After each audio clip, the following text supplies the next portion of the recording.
Teman-temanku, konten itu buatlah hiburan, tidak usah dibuat beban. Dan jangan sekali-kali memaksakan diri kalian seperti konten-konten kreator yang lainnya. Jika kalian hanya orang kampung seperti saya ini, ya buatlah konten-konten kalian itu seperti di area perkampungan atau mungkin di area-area view yang bagus menurut kalian. Sehingga view atau di konten-konten kalian itu bisa dilihat para pemirsa alami dan real apa adanya. Oke teman-temanku, buatlah konten apa adanya, tidak usah memaksakan diri. Jika kalian memang bukan orang kantoran, kalian tidak usah memaksakan diri untuk bikin konten yang mewah, mungkin seperti di gedung atau di perkantoran yang lainnya. Oke, buatlah konten real apa adanya dan relax agar kalian bisa menemukan ide-ide konten yang bisa menarik para pemirsa. Tetap semangat ya teman-temanku, semoga kalian bisa sukses. Jika muncul notifikasi ini di akun teman-teman, selamat, akun kamu sudah mulai berkembang dan sudah mulai terbaca oleh algoritma. Ya, karena notifikasi ini hanya akan muncul ketika konten kreator memiliki konten-konten yang sudah FYP atau sudah disebarluaskan oleh Meta ya. Jadi pastinya teman-teman akan lebih bersemangat ketika ada notifikasi seperti ini. Ya, biasanya notifikasi ini menunjukkan bahwa konten teman-teman ada yang bagikan, atau karena ada bertambahnya pengikut, ya, atau karena ada beberapa konten yang banyak komentarnya. Nah, seperti itu ya. Jadi apa yang harus kita pilih kalau muncul notifikasi ini? Jadi di sini kan ada tulisan ya, seperti ini, ingin melihat lebih banyak atau lebih sedikit notifikasi seperti ini. Nah, dan ada dua pilihan di bawah ini ya, tampilkan lebih banyak atau tampilkan lebih sedikit. Kalau teman-teman memilih tampilkan lebih banyak, jadi setiap kali ada yang membagikan, ada yang berkomentar, atau ada pengikut baru ya, Facebook akan langsung memberikan notifikasi dan kamu bisa langsung melihat siapa yang membagikan komen atau apakah ada pengikut baru gitu ya. Jadi kalau notifikasinya ini karena ada yang bagikan, berarti teman-teman akan melihat lebih banyak notifikasi ketika ada yang membagikan postingan kamu.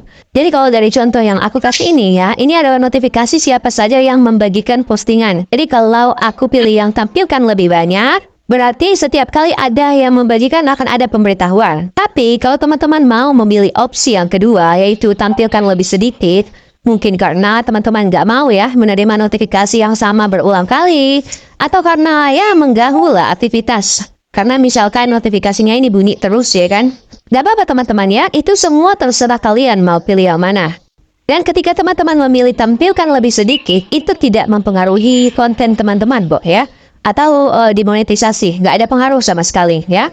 Karena ini hanya notifikasi aja teman-teman, hanya pesan pemberitahuan.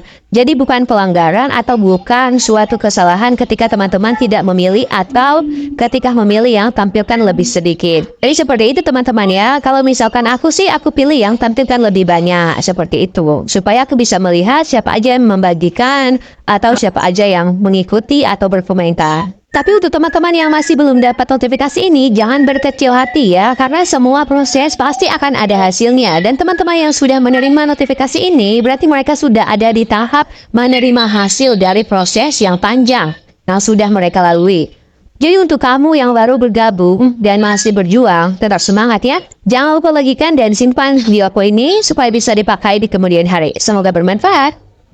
Kenapa sih kok dashboardku tiap hari merah dan angkanya selalu menurun? Mari kita bahas. Dashboard yang merah itu menunjukkan bahwa kinerja konten kita itu sedang menurun. Kinerja konten yang menurun itu seperti apa sih, Ma? Nih, jadi kinerja konten yang menurun itu konten yang hanya mendapatkan tayangannya itu sedikit, kemudian interaksinya juga sedikit, dan retensi audiensnya pun rendah. Sehingga itu semua akan berdampak kepada dashboard kita, yaitu menjadi merah merona. Lalu apa sih yang menyebabkan kinerja konten kita itu menurun? Yuk kita bahas ya. Tapi sebelumnya seperti biasa, kalian itu harus menyimak video ini sampai habis, sampai beres ya. Karena kalau menyimaknya cuma sepotong doang nih, dijamin kalian itu akan gagal paham dan ilmunya tidak akan nyampe. Yuk mari kita lanjut. Jadi yang menyebabkan kinerja konten kita itu menurun biasanya karena kualitas konten kita itu rendah. Misalnya hooknya kurang menarik, captionnya juga nggak menarik, isi kontennya pun nggak ada menarik-menariknya sama sekali. Nah, itulah beberapa faktor yang menyebabkan kinerja konten kita itu menjadi menurun. Jadi, solusinya kalau kita kinerja kontennya ingin baik, ingin meningkat, ya kita harus membuat kontennya yang bagus, yang menarik dan bermanfaat untuk audiens. Tapi aku pemula, aku belum bisa bikin konten yang bagus. Ya belajar atuh Markona, jangan alasan pemula.